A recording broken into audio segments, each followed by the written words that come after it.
So this time we're going to be talking particularly about the later Roman army, late antiquity, the fall of the Roman Empire. But I also wanted to single out civil wars a little bit, because it's something that we tend to take for granted in the ancient world. You know, we talk about stasis and things in Greek cities, but we forget how readily people in ancient communities seemed inclined to kill each other. You know, it's surprising. Okay, Thucydides does lay it on a bit thick, but that sense of breakdown within so many cities that starts off these things that turn into bigger incidents, whether it's, you know, the causes of the Peloponnesian War, all this sort of thing, with disputes of different factions who readily start fighting and killing each other or seizing power by force. And more generally in the ancient world, cultural similarities doesn't seem to deter you from going and duffing up your neighbour to any great deal. You know, when you think the Romans fight against the Latins first, the Greeks are quite happy to kill neighbours that don't live many miles away. You know, it's one of those things you've always got to force yourself to remember how small this world is and how close together so many of these places are, so that when you think, okay, they're fit, they're active, they've been picked to do this, but a force of 2,000 Spartans can march to Athens in 3 days. And yet you'll have the Peloponnesian War fought over a generation between these two cities. It really isn't far away. And yet you can have these prolonged and very violent struggles. Oh, I don't know if we've got people going, or they might be choosing another thing. I think we've got a choice between classics on both sides. I think there's some Latin thing going on in the other room, so we've got competition. One of the things that bothers me is that military historians tend to ignore civil war.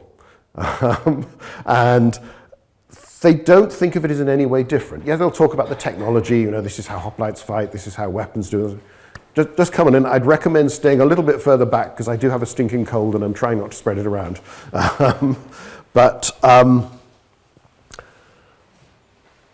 If you look at the Roman period in particular, hardly anybody ever talks about civil wars when they're analysing how the Roman army works, how the Roman Empire works. It tends simply to be taken for granted and assumed to be, well, just like any other war. And I'm not sure that's actually legitimate. But when you think how common they are, as I say, you've got stasis within so many Greek cities. You've got the funeral games after Alexander's death, which last a remarkably long time. And it's hard to know, when do you actually say, well, you've got these clearly distinct established kingdoms in the aftermath, where this ceases really to be a civil war effectively over who's going to be the Macedonian ruler and head of the Greeks, which is basically what they're all trying to do. They're fighting each other very readily. Now, obviously, the Romans have this apparent internal stability that sparks admiration from Greek observers like Polybius. But in the 1st century BC, this breaks down. You know, you've had before the political violence with the Gracchi and onwards, but the Republic tears itself apart in civil wars. In the imperial period, it's a bit more stable, but from the 3rd century onwards, there are an awful lot of civil wars. So common, in fact, that I think a lot of people studying the period just view them as part of the scenery, part of the wallpaper, and they forget about the implications of this.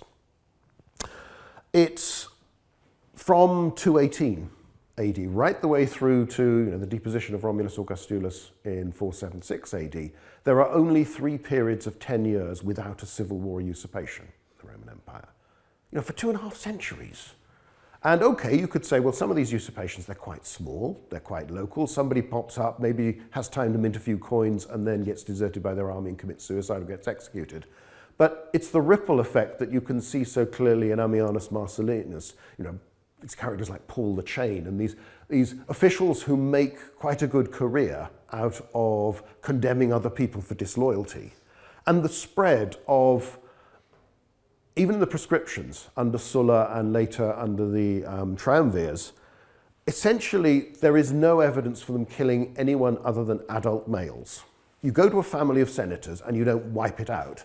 That starts to happen under the Principate when Sejanus or someone like that you're involved with, and you go in and you kill everybody. By the 3rd, 4th century, it seems pretty normal. You extend this, and bear in mind that this is a world and an empire that works on patronage. That virtually everybody who has a job has got there because someone has written a letter or has vouched for you and basically said, imagine you see me when he stands before you, this job. So there's a wider network, these connections where you can easily get caught up in somebody else's disloyalty, even if you've not been involved at all. So alongside this civil war, which we'll focus on more than I think people usually do, you've obviously also got the fall of the Western Empire, or transformation, if you want to see it, into the wonderful early medieval world instead of the Dark Ages.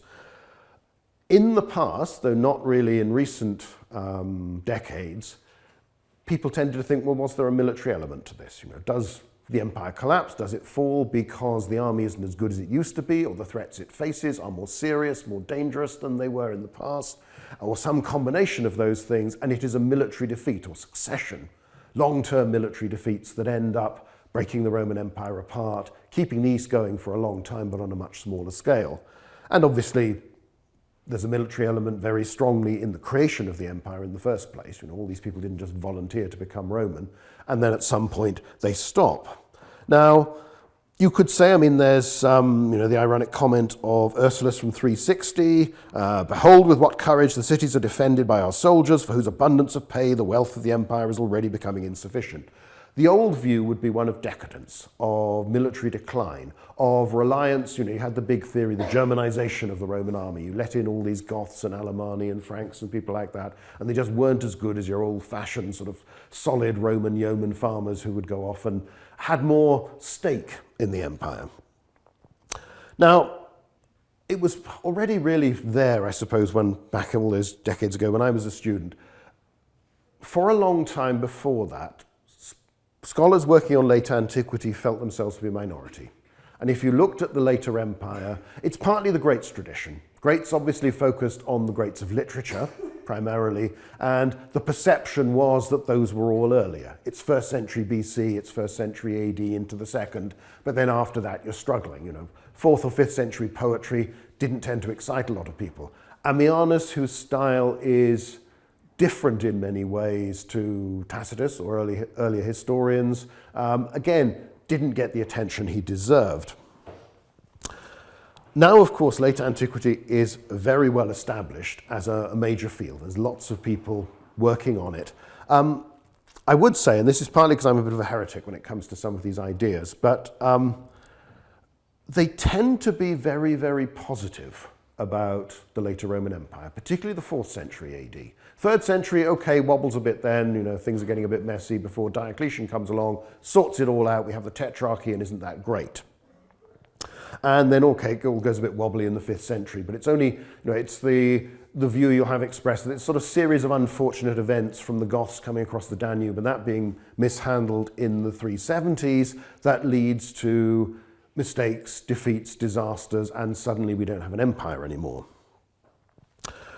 It's not just that they're very positive, I would say relentlessly positive. It's a striking thing that when you look at many studies of late antiquity, if there's any criticism of the system, whether it's an economy, whether it's militarily or anything like that, it tends to be based around the idea that, well, it's always been like that. That is simply the nature of the ancient world. They couldn't do anything better than that. They couldn't understand things. They couldn't plan for more than that.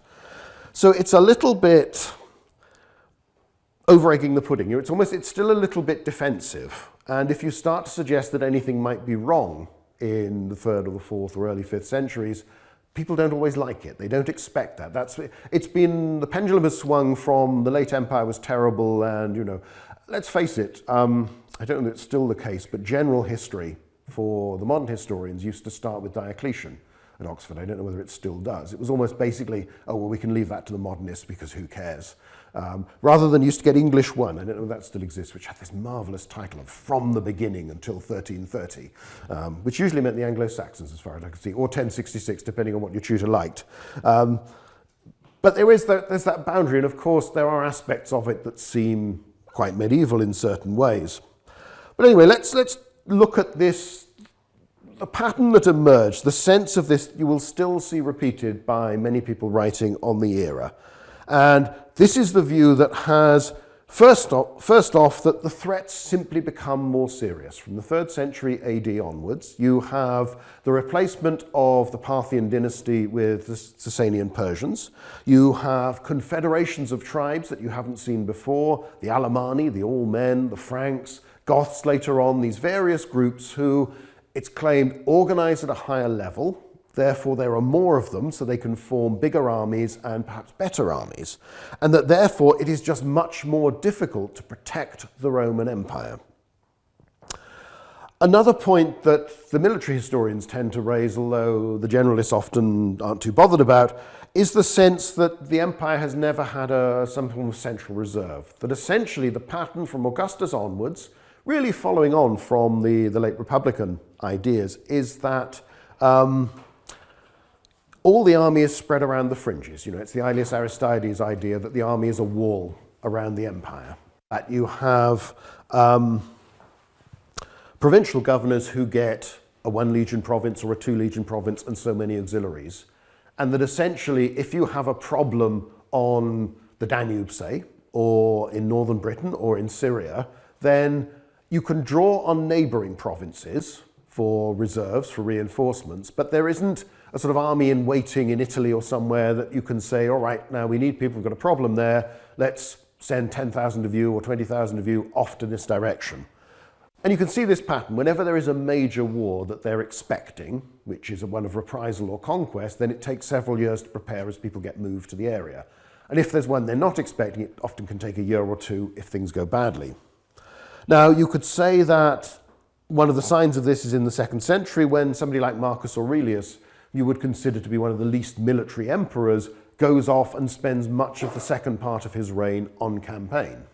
And again, you know, much as I admire the Meditations, it is a little bit frustrating to the military historian in me that, yes, you've got this great column in Rome, and you're there, but you're not bothering to tell us this other than I wrote this bit at such and such a base.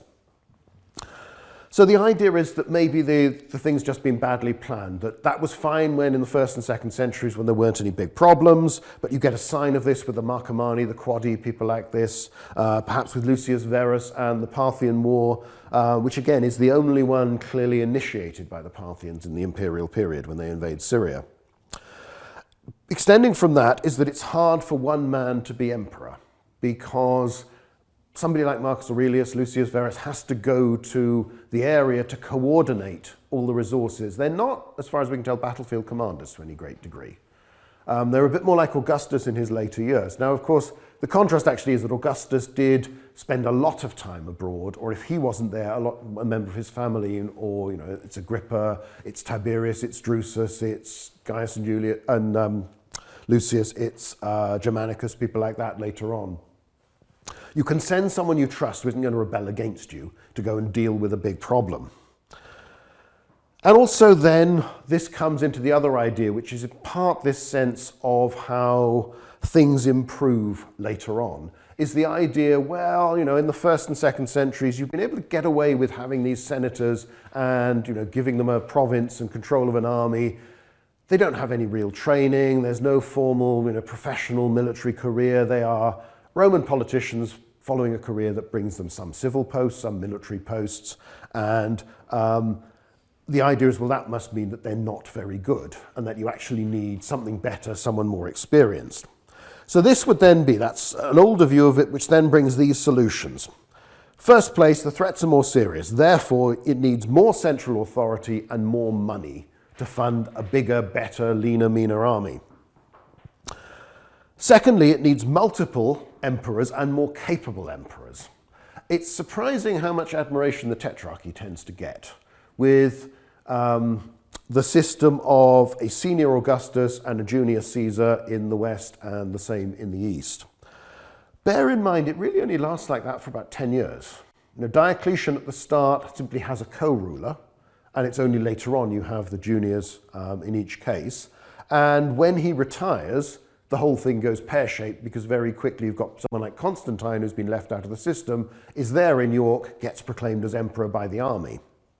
So anyway, we'll come back to why I don't believe a lot of this later on, but that's the idea. But this is the thought that, and you can see the different look compared to the softer, very civilized emphasis on imperial portraiture early on. Think how few emperors are depicted in military uniform. They are far more often depicted in a toga, and quite often somebody like Augustus in particular, you have with one fold draped over your head, you know, the sacrifice prayer, this sort of thing. This is, even though he is a military dictator and controls the army, he doesn't parade that fact around. Whereas you get, the famous statue of the Tetrarchs that's now in Venice, where they've got the crew cuts, really short hair, they've got their swords on their hips, they've got their trousers on, they look as if they mean business, and it's not an effete senatorial business. You also have a need for more mobile armies. So the idea is, again, it comes back to this, you can't simply have your army spread around the fringes of the empire, divided up into frontier commands. You need reserves, you need what become the comitatenses, the mobile field armies of the late 3rd and 4th century. And also you'll often get this, though I think they talk about this less now, if they've thought about it, more cavalry. It's got to be a more mobile army, so you need more horsemen. And this is something we'll talk about next time when we do look into the 6th and 7th centuries, where clearly the army, or at least the bit that does the fighting, does become predominantly cavalry. But there are other things going on as well. And then from that, you need professional officers. You simply can't have as your senior tribune in a legion, some 18-year-old senator's son who just wants to party for a few months and then get back to Rome having ticked a box on his CV. And then you can't have a legion commanded by a 30-year-old who's again a senator, and that since being a tribune, he hasn't necessarily been anywhere near a military camp, and then a province commanded by somebody in their early 40s. It is interesting, based on the epigraphy, that the tribunes seem to drop out first. They don't get attested anymore. It sort of starts at the bottom. So the senior people continue their careers. You could look at somebody like Pertinax, the short-lived emperor after the assassination of Commodus. This is somebody who is the son of a slave, who has been a school teacher, and who applied for a commission as a centurion in the legions and didn't get it, but later on finds a better patron and gets given an auxiliary command of a cohort, becomes an equestrian, has an equestrian career, and then, because of his performance and the wars of Marcus Aurelius, is elected into the Senate and becomes a senator, and sort of somebody who hadn't upset enough people by the time Commodus dies to be, no one was too bothered if you made him emperor. So you could argue there is clearly a pattern. There are several leaders like Pertinax who, from sort of the era of Marcus Aurelius, seem to serve longer in the army, and they will go through a succession of commands. So rather than just commanding one legion, they might command several. And there are more people who seem to go from one province to another. There's always been a pattern. You wouldn't get a military province like Britain or Syria or the big one in Pannonia unless you've already governed another military province first. In the same way you don't, even at the equestrian level, you don't get given a regiment of cavalry, an ala of cavalry, until you've already been commanding infantry cohort, been a legionary tribune. Some things are too expensive to allow some rank amateur to break. On the other hand, the argument is that what you need are full-time soldiers, people who are not senators, have no interest in politics, and therefore should be more reliable, more loyal, and move on from that. They should just be better at their job. So this is the argument that by the 3rd century, and the crisis then shows you that this is what you need: proper professional soldiers. So the conclusion, the logic of all of this is that the situation is tough, the empire has to adapt, and it emerges sort of leaner, meaner, more efficient in every way with a better army. Again, though, we come back to civil wars we started with, because this tends to be played down or just seen as a symptom. Now, from 235 to 285, there are around about 60 emperors. So they are not lasting, on average, even a year. Now, some of them last just a matter of days, and there are some of these people who are tested. Every now and again, a coin will turn up and confirm that actually, there was an emperor of that name, that the Historia Augusta wasn't completely lying. Which obviously a lot of the time it is. That's clearly the worst period, and the majority of emperors then are murdered by other Romans, by their own officers, by their staff. Decius manages to get himself killed by the Goths. Valerian manages to get himself captured by the Sasanian Persians and dies in captivity. Claudius Gothicus has the gumption to catch the plague and die that way. Everybody else dies violently, and it's always at the hands of other Romans, or yourself, when other Romans have turned against you and you've realized there's no way out, so you better take the honorable way. There is a tendency to focus on this period and say, well, things aren't as bad as the 3rd century crisis, therefore they're fine, nothing to worry about at all. But if you look at the periods either side, there is a contrast. So from Actium through to 180 and death of Marcus Aurelius, there's 16 emperors. So they're lasting 15, 16 years on average. and that's including the year of 4 emperors after Nero. When from 180 to 235, there are 10 or 11 if you count Geta, Caracalla's brother, who doesn't last very long and then gets chiseled off all his monuments. There are more if you count some of the usurpers. So then you're going to a 5-year average, and that's including people like Commodus, Septimius Severus, who have quite long reigns. It's not much better after the end of what we call the 3rd century crisis. People don't last very long. There are usually several emperors, and it isn't always a nice, neat, tetrarchic or similar system where they are effectively allies and they work together. There are often usurpers somewhere or other, and again, it comes back to this frequency of civil wars. Anyone who reaches adulthood lives through a civil war, usually several. Now, that's a bigger deal than we tend to allow for, because it means the way they think about a career in public service, in the military, is going to be very different. You could add this in. During this time, more Roman soldiers will be killed by other Roman soldiers than by any other foreign enemy. Perhaps in total. It's very hard to know reliability of the figures, but the biggest battles are very often the Civil War ones.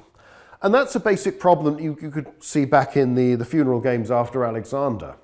When you fight against an enemy who is culturally, in terms of their organization, very different to you, if you are the Macedonians in the 4th century, the Romans later on, you are the team to beat. You're the disciplined, organized force with a command structure, with training, better tactics, better equipment. You, generally speaking, have an advantage over pretty much all your enemies, until you fight someone who's exactly the same as you. At which point, to gain an advantage in that civil war, you want more. You need lots of people. So that's why there's a tendency towards gargantuan armies in the Hellenistic period. They're not as good as the force that Philip II and Alexander had. I mean, that Alexander's army gets bigger and bigger as the campaigns go on. But it's numbers that matter. And then let's try out scythe chariots or elephants or something exciting like that. If you think at Philippi, Antony and Octavian between them have 19 legions. That's a staggering force. That's more than at Cannae. It's more than at Arausio. It's more than you've ever needed to fight anybody else. And Brutus and Cassius have got about 17. Now, again, we'll come back to the numbers and the amount you have in a minute, but it's generally, as I say, the impact is minimized. Let's take a little example from Dio, talking about one of the early ones in 218, the rebellion against Macrinus. Dio says that by this means they corrupted all the soldiers who were with Julianus, the more so as these were eager for revolt, so that their assailants slew their commanders, with the exception of Julianus, who escaped in flight, and then they surrendered themselves and their arms to the false Antoninus. This is Elagabalus coming along. For when an attempt to restrain them was made by their centurions, another, I can't remember what the Greek is, under officers, presumably principales or something like that, or the equivalent, and they were consequently hesitating. The leader sent in an officer. He persuades them to kill their officers, offering as a prize to each soldier who would slay his man, victim's property, his position in the army. So, kill your boss and get his job. It may offer rapid promotion to some, but it isn't encouraging it in terms of trust. And again, if you read Ammianus, the big thing that is clearly lacking in the imperial administration is trust in any shape and form, because you can be condemned so easily. And again, we tend to take this for granted. So let's think about some of the other factors we've talked about of I think it probably is the orthodox view, it's fair to call it that. First of all, the bigger threats. Actually, it's very difficult to see that this is the case. Now, it's even by a year or so older than my Roman army at war, which is going to be coming up to 30 years pretty soon. Hugh Elton's book, Warfare on Roman Europe, is very good in looking at the evidence for size of armies in the European tribes, sort of thing. And you read his descriptions, which are drawn primarily from Ammianus, who gives the most detail, but from elsewhere, and really there's no difference to Caesar's day or the stuff you get described in Tacitus. There aren't vast hordes. When the Emperor Julian fights the Alemanni, they're estimating 30,000 warriors he's facing. That's not huge. That's not the sort of vast hordes that sometimes get depicted. Now, obviously, there have been periods in the past, think of the late 2nd century BC, the Cimbrian Teutones, where Roman armies have done really badly and have been rolled over by what you might call irregular barbarian enemies, call them what you will. But actually, you could argue, well, perhaps in terms of equipment, they've got a bit better. There are a lot of Roman swords turn up in Denmark and the like, so you've probably got more swordsmen in some of these armies. You've got people who've served as within the Roman army. But actually, the way the armies behave, the basic clumsiness of Germanic armies in the late 4th, 5th century AD does not seem significantly different from the earlier periods. By the time you get the establishment of Gothic, Vandal and other kingdoms in Europe, maybe there's a change. But by that time, the Roman side has changed drastically as well. So there's clearly a problem of raiding that is very bad in certain areas, northwest Gaul, that sort of thing. There's terrific evidence for this from Ammianus. It's, as with all ancient authors, it's just a shame we don't have the complete manuscript to fill in the other years as well. For the honoured few, well, there wasn't even a few actually, the honoured couple who were here last week and did my raiding session, there you go, you see. And we got Bob the Barbarian cartoon. There is a pattern which you can see from 3rd century BC, 2nd century BC in Cisalpine Gaul, in Spain. When raids go in to Roman territory or Allied territory and succeed, then more will follow and they will tend to be bigger because you are perceived to be vulnerable. And this is there throughout ancient history. If you look strong and scary, people won't attack you. If you look as if you've got nice things and you don't look as if you're able to defend them, then you're probably going to get attacked. I mean, we're jumping back to 2nd century BC. There's a curious passage from Livy talking about Manlius Vulso's army advancing in Asia Minor, where they approach this town and the townsfolk only see the Roman vanguard and they think they've got lots of nice shiny things and weapons and there's not very many of them. So they attack them and then the rest of the Roman army follows over the ridgeline and they suddenly realize they've bitten off a lot more they can chew, at which point they apologize and send envoys saying, we didn't realize there were lots of you and you're good at fighting, so could we be friends now? It's not an easy mentality for us in the modern world to get to, but ancient peoples tend to go to war very readily. And the problem is with this sort of mindset is that it fosters more war. Because if you know that's how your neighbors think, then you better scare them because otherwise they're going to be causing you trouble. And Roman frontier systems rely a lot on intimidation.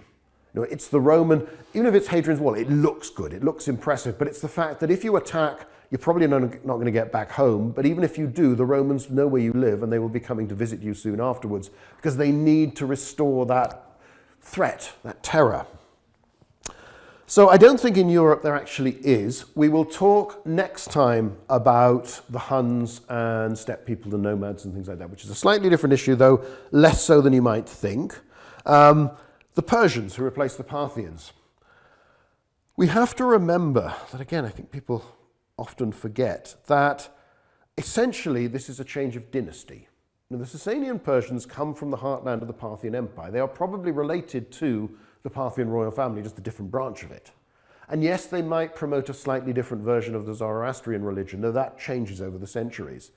But the key thing about them is there is this assumption, oh, well, they're just much better organized than the Parthians. They're far better at fighting. And you can see in the 3rd century, they seem a lot more capable of taking walled towns, walled cities. Look at the archaeology of Dura Europos on the Euphrates, where you've got evidence for mining under the Roman walls. Curiously enough, none of the archaeology tells us how the Persians actually got into the city. They did capture it, it did fall, but it might be that there's nowhere where there's actually a breach they've made in the wall. Because although they pulled down some of the wall, it collapsed, but it basically still stayed as a wall. It's just you couldn't go up on the tower anymore. So either they are, it's somewhere in where the river's eroded. There's some other way they got in. Or maybe then the Romans eventually surrendered. They thought, well, we've held out as long as we can. We're running out of food. Let's give in. The striking victories of the Persians against the Romans come in the middle part of the 3rd century. First of all, under Ardashir I, the founder of the dynasty, and then under Shapur I, his son. One big problem is that we know almost nothing about the Parthian military system from Tacitus onwards. Tacitus gives us some descriptions of what's going on in Corbulo, Nero's time, and then that's it. It still shocks me, and until I sat down and did a book on the topic, it hadn't really sunk in. You have fairly detailed narratives of the Battle of Carrhae in 53 BC between the Parthians and the Romans. Mostly Plutarch's account. Dio's is a bit wacky, but there's little bits in Velleius Paterculus and elsewhere. The next battle that is described in any detail at all between Romans and Parthians, Persians, is in Procopius, and we're talking about Justinian's campaigns. So there's loads of wars, and we know there's loads of battles, and there's loads of sieges, but nothing has survived, which may mean we simplify things. We're looking at the very start of contact when neither side really knows what the other one's like and what they're doing. So it's worth remembering that. It might be that the Parthians were a bit better than we give them credit for. Maybe some of the developments that we see, like the siegecraft that the Sasanian Persians do display, have already been developed. The other critical thing to remember, and it's rather like the civil war aspect from the Roman point of view, Ardashir I makes himself the king of kings by killing the last Parthian king of kings, by convincing enough of the noble families to switch sides. And some of these families are still significant landowners right into the 7th century and the end of the Sasanian thing, even though they're Parthian speakers and very much that thing. So it doesn't, it really is, you've lopped the top off an empire and put a new elite there, but you haven't fundamentally changed it. But the point is, if you rebel and win a civil war, it usually means you're pretty good at fighting. And maybe the reason why these are so successful in their expeditions against the Romans is because you've got a really good army led by very capable leaders and very experienced leaders who've got used to winning. Added to the point that if you've just created your new dynasty that you don't know is going to last for over 3.5 centuries, it is, but you don't know that at that point, you might get murdered next week, then uniting your new empire against a nice, nasty foreign opponent is a very convenient thing to do. So they may be more aggressive against the Romans for those peculiar circumstances. The pattern does not follow through, although again you will get Roman emperors who've got to power through a civil war sometimes seem to feel the need to go off and bash the Persians, and Persian kings of kings who've come through a civil war might do the same thing. But it isn't really all that different. And the striking thing is, even though you'd think of the Seleucid Empire stretched from Antioch, Mediterranean coast, right out to Seleucia on the Tigris and beyond, that area, Seleucia on the Tigris, is maybe the 3rd biggest Greek city in the world, and it's never Roman, not for any significant period. You'd think culturally that Antioch and Seleucia ought to go together, but it doesn't. There's always that division through the middle, which is one of those peculiar things. So let's come back to some of these main points and actually try and think, well, do they really stand up? First one, this idea, need for more central authority, more money. Well, that all sounds great, but actually what happens from the later 2nd century AD onwards, and particularly in the later 3rd and into the 4th century, is not so much centralization as the splitting up of provinces. When you think Britain for a long time is one province, one governor, 3 legions often, plus auxilia, maybe an army on paper of 40,000 men. Significant chunk of the entire Roman army of 350,000, say, in Hadrian's day. Under the Severans, it gets divided into 2 provinces, Lower and Upper Britain. So you've split that up. One's got 2 legions, one's got 1. By the later 4th century, it will be divided up into 4 provinces, later 5. And within each of those provinces, civil and military authority is divided and separated. And even within the military aspect of it, the command structure is also divided between the comitatenses, the field army troops as we tend to call them, and the limitani, the frontier ones. So what you've actually done is made it far harder for anybody to command an army of 20, 30,000 men and have the authority to supply it and lead it off. Now, from an emperor's point of view, that means that sort of army, think how many usurpers started in Britain. Constantine being the prime example, but in the war before, the Septimius Severus and Clodius Albinus Pescennius Niger, governor of Britain, governor of Syria, governor of Pannonia. The three big military provinces provide the three candidates for the throne because they've got the clout to do it. Now, from an emperor's point of view, knowing that you are far more likely to be killed by a fellow Roman than by any foreigner, what you really worry about are the fellow Romans. So what you've done is split up that authority so you don't have the equivalent of a Julius Caesar, who, there is a clear contrast when you look at Caesar and how he responds to the approach of the Helvetii in 58 BC to the response to the arrival of the Goths in 376 on the Danube. There's nobody with that sort of clout who can actually say, right, I'm going to deal with this, and then go off and interpret your remit very broadly and ending up coming into Britain and crossing the Rhine, all this sort of thing, basically from one extended, oh, I need to do this for the good of the state. But it gets things done. It's not efficient. It's not designed to be efficient. It makes it difficult. The fact that you've got a governor who doesn't have civil authority means getting supplies for his army is really, really difficult. And there's, again, a case in Ammianus where a city's asked for protection from raiders in North Africa. A Roman general turns up, demands, I can't remember if it's 2,000 or 4,000 camels off the... It's a very large number of camels, anyway. And the city says, we haven't got them, won't give it to him, so he goes away. Now, it might be practical that he actually needed that for his supply train, or it might just be, that's what I'm demanding, and if you pay me a few quid, I can, we can come to an arrangement. So actually, the way the empire is structured seems far more to do with civil war than it does to external threats, which does rather reinforce the point that that's what you're worried about. Because in the end, you don't think, probably until the very last minute, that your empire can fall.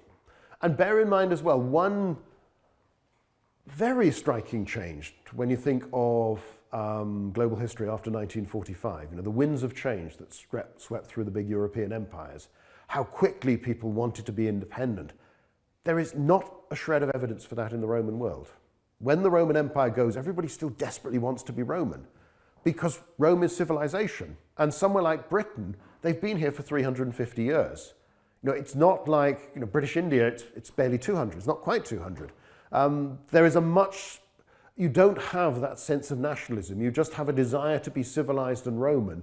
And what you want is an emperor who will deal with your problems. So what you get, and there's that flurry of usurpers proclaimed in Britain in the early 5th century before the provinces sort of cast adrift. You want somebody who's going to be on the spot, will deal with any threats you face, and will be able to organize and get things done. Because that's one of the problems. When we're coming back to this multiple, more capable emperors, you have to have those because you don't trust your provincial governors anymore. And because you've made a pretty major political change by you've removed senators, you've removed your old political elite from your military structure altogether. By the end of the 3rd century, they're gone. There is nobody at all. You've got these supposedly professional commanders, but they don't prove any less reluctant to murder you and proclaim themselves emperor than everyone has before. From Macrinus onwards, where you have an equestrian proclaiming himself emperor, once that's happened, it's going to happen again and again and again. And the vast majority are not senators later on. It's much harder for them to stay emperor, but it's easier to get there. The tetrarchy, even when you've got 4, they can't be everywhere. There are still problems. Think then you have Carausius in Britain, Count of the Saxon Shore, all this stuff, and his successors afterwards, where an area considers that actually they'd be better off with their own emperor. And again, they're not breaking away from the Roman Empire. They still want to be Roman. It's just they want somebody on the spot who will help them out, do what they feel needing done. There's almost a weird element, which again you see in Ammianus, where because you've created this idea of a senior Augustus, a junior Caesar, and maybe a pair of them in each half of the empire, it's almost as if there are stepping stones to get to be emperor. And you can work your way up. Think of somebody like Constantine, who does end up as sole emperor for a time. His big victories all come against fellow Romans. And he systematically takes out all the rivals. So there's a sense, because you will do deals, that the first time this has happened is with Septimius Severus, where he goes off to deal with Pescennius Niger in the east and does a deal with Clodius Albinus saying, let's split the empire. And then, of course, once Niger's out the way, then Severus comes back and sorts out Clodius Albinus. So it doesn't actually seem to help or bring stability. The need for more mobile field armies and more cavalry, well, if you actually look at the proportions of mounted units, mounted soldiers, it doesn't really seem to change that much. You know, even by the latter part of the 2nd century AD, a quarter of the soldiers, at least the units that are stationed on Hadrian's Wall, are mounted. Now again, not the first thing you think of, you're going to be defending a wall, but very mobile, which means you can go out ahead of it. If you want to, you can chase down people who've sneaked over it. Is the army bigger? This is one of those things that you get a lot of claims where they'll try to establish a standard size for a unit, and then they'll look, particularly at the Notitia Dignitatum, this late 4th, early 5th century document from the civilian bureaucracy. It's not an army document that deals with the posts within the Roman Empire, and effectively it's a list so these people will get so many privileges. And it does have the structure, and it's got all those lovely pictures of shield designs and all this sort of thing. If you work from that and you assume all these units actually exist, then people have come out with staggering figures that the Roman army by 400 AD is 600, 650,000 strong. You know, double the size it had been in the 2nd century AD. The problem is, where are they? Because when, for instance, the Vandals and others move into Spain in the early 5th century, there should be a field army of about 7 or 8 units there. Nobody meets them. No opposition at all, as far as we can tell in the sources. This is something that I think people, again, they try and seize on the evidence and think, well, it's all part of a jigsaw, it's all a coherent picture, let's make this fit together.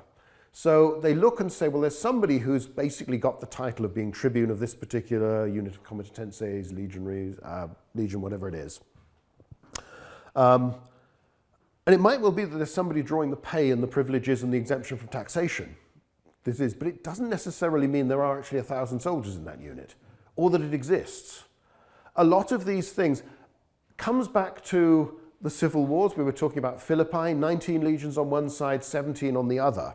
Now, there are some comments about which ones were full, which were not. But if you're a civil war leader, you need to make your army loyal to them, to you. And the most important people are going to be your officers, your leaders. If you have 6,000 men, you could form them into one super strong legion, and that would give you 6 tribunes, maybe a commander, a legatus, 60 centurions.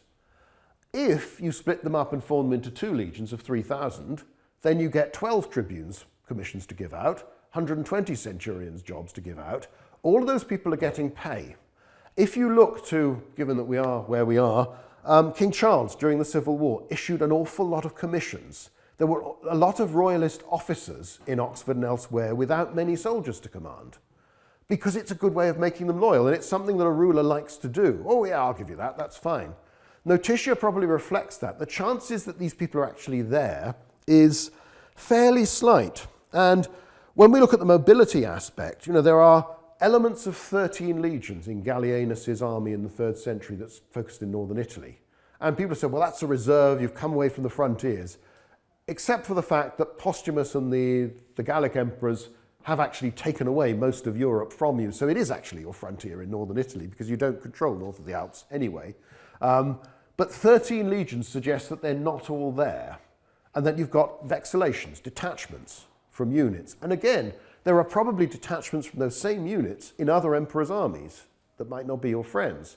Now, normally there should be, say, a post of 1 primus pilus, senior centurion of that legion.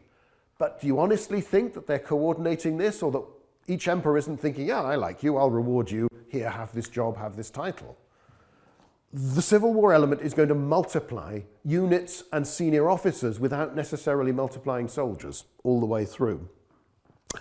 Another thing that we tend to forget about, Roman army bases are archaeologically very, very distinct, very prominent from the 1st century AD through to about halfway through the 3rd.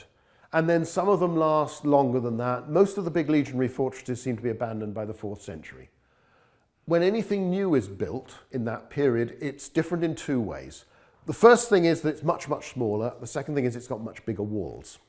And if you go and read Vegetius, writing, end of the 4th, early 5th, he talks a lot about not the old aggressive doctrine of when the enemy come, well, you come outside your walls and you duff them up in the open. It's far more about let's stay behind our walls and wait for them to go away. You know, gather all the food in, because basically speaking, particularly the European enemies, they're just no good at taking any sort of fortification. So people emphasize this, and you can see towns like, you know, I live in South Wales, there's Caerwent there, the site there where you have these very, very large 4th century walls. And it doesn't get visited anywhere near as often as it should because it's, you know, it's very well preserved.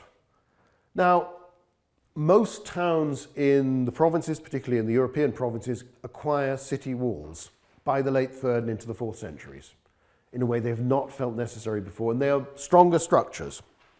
Now, you could look at that as saying, well, the world is a lot more dangerous because there are these big barbarian attacks coming in, these big raids, and, you know, we've got to protect ourselves. And that's probably true. But you could also say, in a world where civil wars are more common, when the latest Roman warlord turns up and demands however many thousand camels he wants, or money, or food, or whatever it might be, or just decides to let his troops plunder your town because he wants them to feel good, then he's got to think twice about it. So there's an element where even that can be as much about other Romans as it is about foreigners. But let's just go back a little bit to the bases. And this is the one bit where I thought, oh, I could have done with some pictures, but it wasn't really worth it for a whole PowerPoint for this, just this one point. If you look at Roman army bases from that earlier period, the thing that stands out are not the fortifications, not the ditches, not the walls, not the towers, it's the living space. Barrack blocks, stable blocks, granaries, storage space. They are big living areas. They are like garrison towns rather than medieval castles. The later ones are much more like castles. We don't know a lot of details about how the Roman army processes recruits. You know, we've got some evidence about people joining the army, how they're enrolled, but did you go somewhere central to get your basic training? Or did you go to the unit you joined? Now, it's easy to imagine a legion, 5,000 or so. It's got the facility, especially in one of these big fortresses, you could train people. You know, you could have a cohort or two that's always basically processing your recruits. An auxiliary unit of, you know, 1/10 of the size, 500 or so, if it's at full strength, which most of them are probably not, are you going to want to do your training there? Or again, do you get trained collectively somewhere and then assigned to your unit afterwards? Same with the horses. You know, there's a very large number, about 1/4 of the army overall, it's been 1/4 and 1/5, even in the 2nd century AD, is mounted. Where do those horses get broken in? Where do they get trained? We get glimpses of it. But also, where are they kept? It's only fairly recently they identified stable blocks at Wall's End and elsewhere as being a combined barrack and stable block. But later on, from the later 4th century into the 5th, mobile army units, the comitatenses, get billeted in towns and cities. That's where they spend the winters, that's where they wait. There are not these bases anymore. Very clearly, even the few that are partly left by the early 4th century don't seem to be in operation. You know, there's traces of activity, but they're not the same thing. So, again, people don't always think of the practical element of that. With an army like this, how do you look after thousands, perhaps tens of thousands of horses without stables, without the convenient granaries? If you're billeting them in a city, how many cities can actually provide that? Again, striking when you look at Ammianus' account of the Emperor Julian, how few units he has with him at any time when he winters in a Gallic city, because there isn't space. Go back to a more modern period in the, well, the War of Independence, as the Spanish call it, or the Peninsular War, from our perspective, when Napoleon's army invaded Spain. They were deeply unpopular with the locals for one of many reasons, because they often used churches as stables. But what other big building have you got? Now, some of it, there is an element of revolutionary fervour. There's an element where you've still got, especially some of the older officers have come through this very sort of atheistic thing, very hostile to the Catholic Church. They're doing that sort of stuff. But ultimately, if you want to keep horses sheltered, just how many big buildings are there? Spain in 1808 and onwards had a lot of churches. So it was easy to clear out the pews and you had a big space. But how many ancient cities have that? So what's going to be the state of your horses over a long period? A lot of things for the later army, they're very efficient for short periods of time. You can make an army in this time extremely good. And the Roman army is probably still the best military machine in the world. You know, there isn't anything quite like it out there. It's a bit rough around the edges. The equipment is a little bit cruder, more mass-produced by this time than it has been earlier. It's a bit less fancy, but it works. And your basic soldier, your infantryman, has got body armor. He's got a helmet. He's got a sword. He's got a shield and a spear.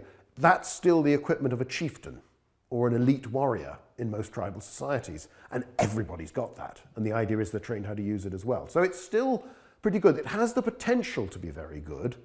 I would argue, though, that rather than the sort of very rosy view that this is just wonderful, that actually it is less often able to reach that full potential. Most of the time that doesn't matter. But the lack of trust within the system, the lack of infrastructure supporting the army, again, all of this needs to be seen in a wider context. The army is part of the state, it's paid for by the state. So its problems are linked to stability, to funding, big issues we can't really deal with particularly. The basic purpose of government has changed. I think it's become far more about dealing with internal threats, about emperors trying to stay alive and in power, which effectively means the same things. And that shapes all decisions. So the empire is far bigger and richer than any other neighbor, and that's still true in 300, even 400. It's just less strong each time something goes wrong. The army is still the best, but it's less able to live up to that potential.